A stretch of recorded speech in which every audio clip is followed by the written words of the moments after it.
Hi hello അസ്സാം വലൈക്കും എല്ലാവർക്കും ഹനാസ് കിച്ചണിലേക്ക് സ്വാഗതം. ഞാൻ സബ്രീന. ഇന്നത്തെ റെസിപ്പി ഒരു ഉഗ്രൻ പുഡിംഗ് ആണ് കേട്ടോ. നല്ല ടേസ്റ്റ് ഉണ്ട്. ഒരു പ്രാവശ്യമെങ്കിലും ട്രൈ ചെയ്ത് നോക്കണം. അപ്പോൾ എങ്ങനെ ഉണ്ടാക്കുന്നതെന്ന് നോക്കാം. വീഡിയോയിലേക്ക് കിടക്കാം. അപ്പോൾ അതിന് വേണ്ടി കുറച്ച് സാധനങ്ങളൊക്കെ ഇവിടെ റെഡിയാക്കി വെച്ചിട്ടുണ്ട്. കുറഞ്ഞ ഇൻഗ്രീഡിയൻ്റ് കൊണ്ടാണ് നമ്മളിത് ഉണ്ടാക്കുന്നത്. ബ്രെഡ് എടുത്തിട്ടുണ്ട്. പിന്നെ ഇതാ ഹൈഡ് ആൻഡ് സീക്ക് ബിസ്ക്കറ്റാണ് എടുത്തത്. ഇതിൽ നല്ല ടേസ്റ്റാണ്. പിന്നെ ഇതാ നട്ട്സൊക്കെ എടുത്തിട്ടുണ്ട്. പിന്നെ ഇതാ കുറച്ച് വിപ്പിംഗ് ക്രീമും എടുത്തിട്ടുണ്ട്. അപ്പോൾ നമുക്ക് ആദ്യം വിപ്പിംഗ് ക്രീം നന്നായിട്ടൊന്ന് ബീറ്റ് ചെയ്തെടുക്കാം. വിപ്പിംഗ് ക്രീമിൻ്റെ അളവൊന്നും ഞാൻ പറയുന്നില്ല, കാരണം നമ്മൾക്ക് എത്രമാത്രം ലെയറാണ് വേണ്ടത് അതിനനുസരിച്ചിട്ടുള്ള ക്രീമാണ് യൂസ് ആക്കേണ്ടത്. എന്നിട്ട് ഇതാ നന്നായി ബീറ്റ് ചെയ്തതിന് ശേഷം ഞാൻ ഇതിലേക്ക് കുറച്ച് കണ്ടൻസ് മിൽക്കാണ് ചേർക്കുന്നത്. ഒരു 1/4 കപ്പോളം കണ്ടൻസ് മിൽക്ക് ചേർത്ത് കൊടുക്കുന്നുണ്ട്. വിപ്പിംഗ് ക്രീമിൽ നല്ല മധുരം ഉണ്ടെങ്കിൽ കണ്ടൻസ് മിൽക്ക് ഒഴിവാക്കാം കേട്ടോ. അപ്പോൾ ഇത് നന്നായിട്ട് ഒന്നും കൂടെ മിക്സാക്കി എടുക്കാം. അപ്പോൾ ഇത് നന്നായി മിക്സാക്കിയ ശേഷം ഞാൻ ഇതിലോട്ട് കുറച്ച് ഫ്രഷ് ക്രീമാണ് ചേർത്ത് കൊടുക്കുന്നത്. 1/2 കപ്പോളം ഫ്രഷ് ക്രീം ഇട്ട് ഒന്നും കൂടെ ബീറ്റ് ചെയ്തെടുക്കാം. അപ്പോൾ ഇത് കുറച്ച് ലൂസായിട്ടുണ്ടാകും നമ്മൾ ഫ്രഷ് ക്രീമെല്ലാം ചേർക്കുന്നത് കൊണ്ട് തന്നെ.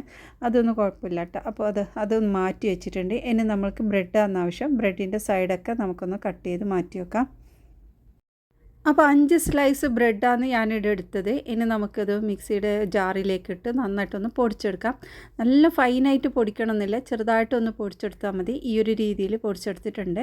ഇനി ഇതിലോട്ട് തന്നെ നമ്മുടെ ബിസ്ക്കറ്റും കൂടി ഇട്ട് കൊടുക്കാം. അപ്പോൾ 2 പാക്കറ്റ് ബിസ്ക്കറ്റാണ് ഞാൻ എടുത്തിട്ടുള്ളത്. അതും ഇതുപോലെ നന്നായിട്ടൊന്ന് പൊടിച്ചെടുക്കാം. നല്ല ഫൈനാക്കിയിട്ട് തന്നെ ഇത് പൊടിച്ചെടുത്തിട്ടുണ്ട് കേട്ടോ. അപ്പോൾ അതും ഒരു പാത്രത്തിലേക്ക് മാറ്റി കൊടുത്താൽ. അപ്പോൾ ഇതാ റെഡി ആയിട്ടുണ്ട്. വളരെ എളുപ്പത്തിൽ ഉണ്ടാക്കാൻ പറ്റുന്ന ഒരു പുഡിങ്ങാണ് കേട്ടോ ഇത്.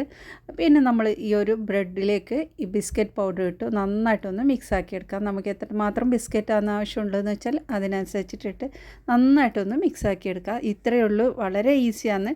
ഇനി നമ്മൾ പുഡിങ് സെറ്റ് ചെയ്യുന്ന ഈ ഒരു പാത്രത്തിലോട്ട് ഫസ്റ്റായിട്ട് നമ്മൾ ബിസ്ക്കറ്റും ബ്രെഡും പൊടിച്ചത് ഇതിലേക്ക് ഇട്ട് കൊടുക്കാം.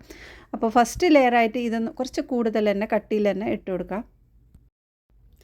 അപ്പോൾ ഇതുപോലെ എല്ലാ ഭാഗത്തും ഒരുപോലെ ആക്കിയെടുക്കണം. ഒരുപോലെ ആയ ശേഷം നമ്മൾക്ക് ഇതിൻ്റെ മുകളിലോട്ട് ആ ഒരു ക്രീമും നേരത്തെ ഉണ്ടാക്കി വെച്ച ക്രീമും ചേർത്ത് കൊടുക്കുക. അപ്പോൾ ക്രീമും ഇതുപോലെ കുറച്ച് കൂടുതൽ തന്നെ ഒഴിച്ചു കൊടുക്കുന്നുണ്ട്. ആദ്യത്തെ ലെയർ ആയതുകൊണ്ട് കുറച്ച് കട്ടിയിൽ തന്നെ നിൽക്കാൻ വേണ്ടിയിട്ടാണ്. അപ്പോൾ നമ്മുടെ ഇഷ്ടത്തിനനുസരിച്ചിട്ട് നമുക്കിത് കുറക്കാം കേട്ടോ. പക്ഷേ ഞാനിതിവിടെ കുറച്ച് കട്ടിയിൽ തന്നെ ഇടുമ്പോൾ അതിങ്ങനെ കോരി എടുക്കുമ്പോൾ നല്ലൊരു ടേസ്റ്റാണ്. അപ്പോൾ അതും ഫുള്ളായിട്ട് ഒഴിച്ചതിന് ശേഷം അതിൻ്റെ മുകളിലോട്ട് രണ്ടാമത്തെ ലെയർ ബിസ്ക്കറ്റ് പൗഡർ തന്നെ ഇട്ട് കൊടുക്കുന്നുണ്ട്. അപ്പോൾ ഇതിലും റെഡിയാക്കി എടുത്തിട്ടുണ്ട്. ഇതും ഈ ഒരു ബിസ്ക്കറ്റ് പൗഡർ ഇട്ടതിന് ശേഷം അടുത്ത ലെയറും ഒന്നും കൂടെ ക്രീം ഒഴിച്ച് കൊടുക്കുക. അപ്പോൾ നമുക്ക് എത്രമാത്രം ലെയർ വേണമെന്ന് വെച്ചാൽ അതിനനുസരിച്ചിട്ട് ചെയ്ത് കൊടുക്കാം കേട്ടോ. അപ്പോൾ ഇതെല്ലാം ഇട്ടതിന് ശേഷം നമുക്ക് സെറ്റാവാൻ ഫ്രിഡ്ജിൽ വെച്ചാൽ മതി. അപ്പോൾ ഇവിടെ 2 ലെയർ ആക്കി എടുത്തതിന് ശേഷം ലാസ്റ്റായിട്ട് വേറൊരു ക്രീമാണ് ഞാൻ ഇതിലേക്ക് ഇടുന്നത്. അപ്പോൾ സെക്കൻഡ് ലെയറും ഫുള്ളാക്കിയ ശേഷം ബാക്കി വന്ന ക്രീമിലോട്ട് നമ്മുടെ ന്യൂട്ടെല്ലയാണ് ചേർത്ത് കൊടുക്കുന്നത്. അപ്പോൾ അത് 3-4 ടേബിൾ സ്പൂൺ ഇട്ടതിന് ശേഷം നന്നായിട്ടൊന്ന് മിക്സാക്കി എടുക്കുക. അപ്പോൾ അത് ബീറ്ററോട് ബീറ്റ് ചെയ്യുന്നതാണ് ഒന്നും കൂടെ നല്ലത്. അപ്പോൾ നന്നായി മിക്സാക്കി എടുത്തിട്ടുണ്ട്. അപ്പോൾ ഇനി നമ്മൾ പുഡിങ്ങിലോട്ട് ഈ ഒരു ലെയറും കൂടി ഇട്ട് കൊടുക്കാം. അപ്പോൾ ഈ ഒരു ന്യൂട്ടെല്ല ക്രീം ചേർക്കുന്നതിന് മുമ്പായിട്ട് നമ്മുടെ ബിസ്ക്കറ്റ് ഉണ്ടല്ലോ, ഈ ഒരു പൊടിച്ച് വെച്ച ബിസ്ക്കറ്റും കൂടി ഫുള്ളായിട്ട് ഇതിലേക്ക് ചേർത്ത് കൊടുക്കുക. അപ്പോൾ ബാക്കി വന്നതൊക്കെ ഇതിൽ ചേർത്തിട്ടുണ്ട്. എന്നിട്ട് ജസ്റ്റ് ഒന്ന് പ്രസ് ചെയ്തതിന് ശേഷം നമ്മുടെ ന്യൂട്ടെല്ലാം കൂടി ഇതിൻ്റെ മുകളിലോട്ട് ഒഴിച്ചു കൊടുക്കാം. നല്ല ടേസ്റ്റാണ്, അടിപൊളിയാണ് കേട്ടോ. ട്രൈ ചെയ്ത് നോക്ക്. പാർട്ടിക്കൊക്കെ ഉണ്ടാക്കാൻ പറ്റിയ ഒരു നല്ലൊരു റെസിപ്പിയാണ്. നല്ലൊരു റിച്ച് ആയിട്ടുള്ള ഒരു പുഡിങ്ങാണ് കേട്ടോ. ട്രൈ ചെയ്തിട്ട് നിങ്ങളുടെ വിലയേറിയ അഭിപ്രായം അറിയിക്കണേ കമൻറ്റിലൂടെ. അപ്പോൾ ഈ ഒരു ലെയറും ഫുള്ളാക്കി ഒഴിച്ചു കൊടുത്തിട്ടുണ്ട്. ഇനി നമുക്കിതൊന്ന് ഫ്രിഡ്ജിൽ വെക്കാം സെറ്റാവാൻ വേണ്ടി. ഈ ഒരു ടൈമിൽ ഒരു പാനിലോട്ട് കുറച്ച് ബട്ടർ ചേർത്ത് കൊടുക്കുന്നുണ്ട്.